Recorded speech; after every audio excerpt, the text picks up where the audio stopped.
because of injury. The offensive line probably is playing the best of any unit on the football team. And then there's Brian Hoyer. I think Hoyer has had an up and down, uneven season, so much so that the questions I had have now been answered in my mind. That there are 8 games to go, and this will go a long way in determining what the Browns will be in 15, 16, and beyond.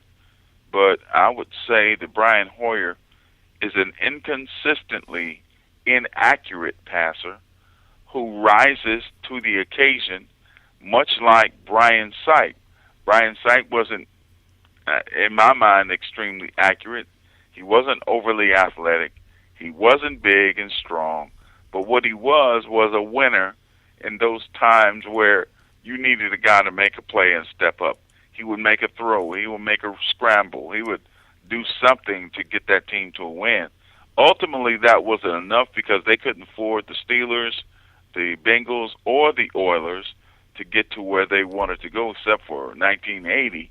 But the point is, I think that's what Brian Hoyer is. Now, as to whether they should sign him long term, I wouldn't sign him to a big money deal. If it was a moderate deal, yeah, I'd sign him. What can Johnny Manziel be? All that factors in to how you play. And I think that the Browns are really playing to their defensive line has been decimated by injuries. They don't have, in my estimation, a killer outside linebacker or outside pass rusher, although Paul Kruger is having big plays on defense have pretty much been provided by he and Deshaun Gibson. I would say Joe Hayden has been uneven. The other side, Buster Screen, is solid. There's no outstanding players on this team that are the best in the league, except maybe Joe Thomas. Loss of Alex Mack dictated how you can play so that you can use what wins, and that can run the ball, eat up clock, save your defense, you would be doing well. And so the Browns have a problem in that Alex Mack is out. They don't have a guy to replace him, and so they have to be flawless. They have to be perfect in trying to win games and get to the playoffs. I'm dubious as to whether they can do it, but I'm anxious to see, starting with tonight, as to whether they can start that process.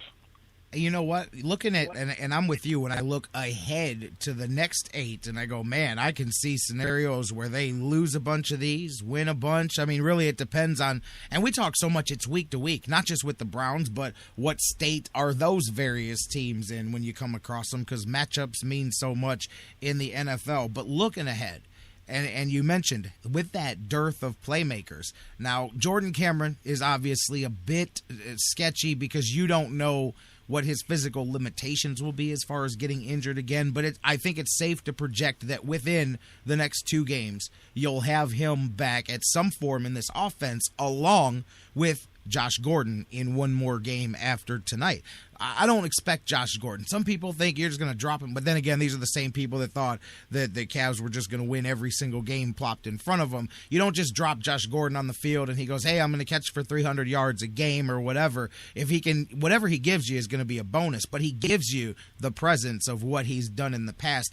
How does that play into where you're looking ahead, and do you think the Browns will be able to utilize Gordon in this offense? Because Farmer talked about it this week. You don't want to just throw him out. I mean, you have to work him into what we're doing. That being said, he does bring a boatload of talent to the offensive side of the ball. Well, you can't. I agree with you. You can't really count that.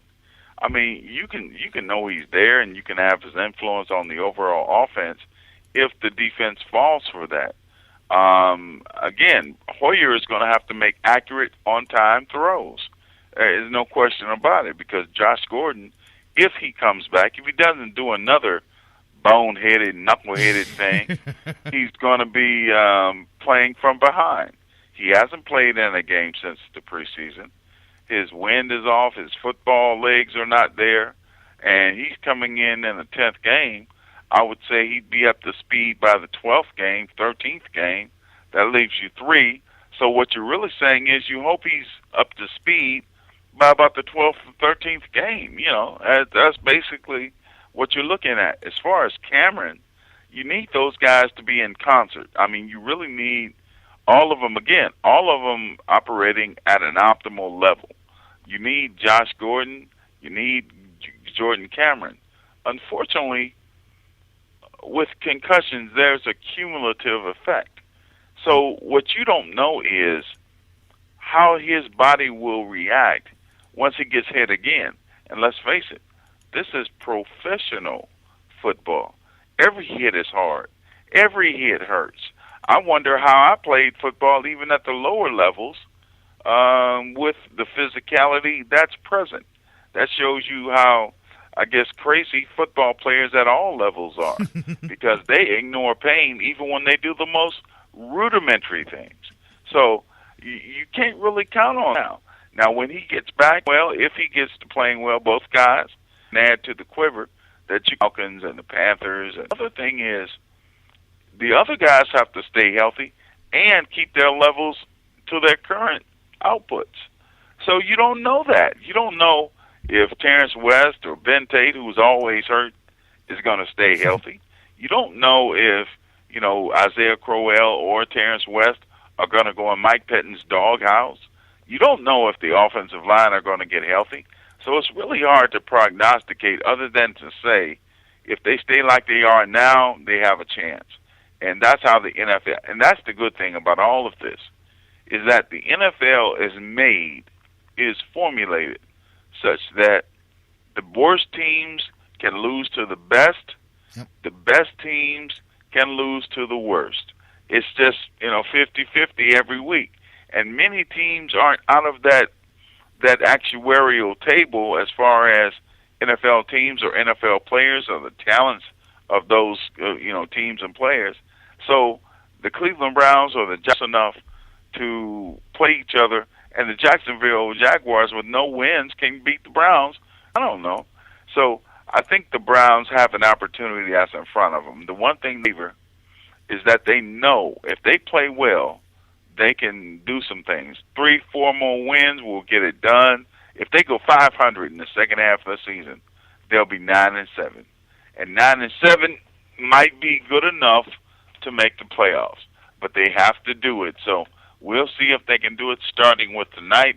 I'm so excited and anxious to see a good playoff-style football game with the Browns and the Bengals tonight. As a matter of fact, the Bengals are my favorite team to watch. I mean, I like to watch the Bengals and the Browns go at it from the first game they played, and it's always been a great rivalry. It's always meant something. Unless we know it means something tonight. The Bengals are 5-2-1. The Browns are 5-3. Not very much distance between these two traditional rivalries. They don't like each other. It's a true rival. It's a great game. I'll be there to check this one out, no doubt. You know it. I like what Dante Whitner said. He said, we don't old Browns team did. You're 18-1 with Roethlisberger. We beat him. Same thing, 17 in a row. Last time they won a road game in the division, 2006 or whatever it was. The division at home, 13-0-1 since the end of last season. They've been rolling, doing their thing, which I find funny that they're so successful at home in this recent stretch, yet have so much trouble with the fan base there filling the stadium because of their various issues and avoiding blackouts and even for playoff games. I think that's kind of a stark contrast to the fact that they're so successful. It's like the opposite of Cleveland for years, where they filled the stadium here and were so unsuccessful at home. It was such an unsatisfying experience. The fans there they're being very successful at home, but there's still problems getting the fans out to the seats there in Cincinnati. Well, in my opinion, that bears on the type of people you're talking about. In Cleveland, I was telling somebody the other day that Cleveland is a football city. He said, nah, we're baseball, we're basketball. I said, no, we're football. Above and beyond anything else. In Cleveland, we love football. And so I think that bears on the people who watch this team play, who watch the Cincinnati Bengals play. Now, if it were you and I, if we switched the fan bases, nobody could even come close to Cincinnati. I've covered the Bengals since they've been in this new stadium. They have a beautiful stadium, excellent staff. When you go to a game, they're kind of quiet, kind of laid back. Back in the day when they had the jungle, they were a little bit more vociferous in how they expressed their love for the Bengals. But it's nothing like being at Cleveland Stadium in the old days in the bleachers before it became glossed as the dog pound, or being in the stadium at any point, anywhere. The Cleveland Stadium, the Cleveland Browns have always had a better fan base, and they still do now. So, that's what you're looking at when you're looking at, Cincinnati having problems with their football fandom. I'll tell you, man, I'm with it, and that's great stuff. Kendall Lewis, the BSK, with us here, looking ahead to tonight's game. Biggest problem I see for the Browns, several on the defensive side of the ball, but, man, we talked about Mack and McDonald stepping up, just like McCoy was pushing his way around last week. You've got a front three with Cincinnati. Obviously, the focus is on Geno Atkins. You got Dunlap and Pico there as well. They're going to be attacking the middle and the interior of that line all game long. It's going to be a night. Nick McDonald better bring a lunch tonight. Yeah, I would say that, the way the Browns will have to attack the Bengals is with a lot of stuff out of the backfield. They're going to have to run the ball well, not become impatient with the run a lot of slants over the middle things, and a lot of things to the outside, take a shot every now and then. But the most important thing is Brian Hoyer is going to have to be accurate and on time consistently. He does it, pretty good sometimes, and sometimes he doesn't. We saw that last week. They left a lot of yards and a couple of touchdowns on the field, in my estimation. I was watching the Cincinnati game last year, and, it was a game where the Browns kind of slugged it out with the Bengals, I believe, won 17-6. And it was a perfect Browns game in that they played the way the old-style Browns played. They gave up some yards, they gave up some plays, but ultimately they outscored the Bengals. And so that's what it's going to have to be tomorrow. And if they hang in there long enough, I believe Andy Dalton will give them something. And so I think the Bengals are not unbeatable, but certainly they're more talented than Cleveland. They have a better defensive line than Cleveland. They have better linebackers than Cleveland. They have better defensive backs than Cleveland. They've got better skill position players than Cleveland. And they're by and large healthy. So those things say that, Cincinnati's going to win, but it is the NFL. You never know if a team hangs in, keeps it close, to where it's a play or two either way. I think the Browns can affect a victory because the one thing they do have is they do have that late game heroic type of thing going on.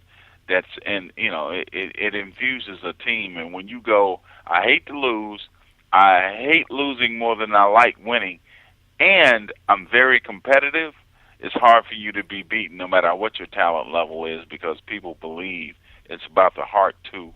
And I think the Browns can hang in there and keep it within a play or two. If they do that, Cincinnati is in deep trouble of getting got.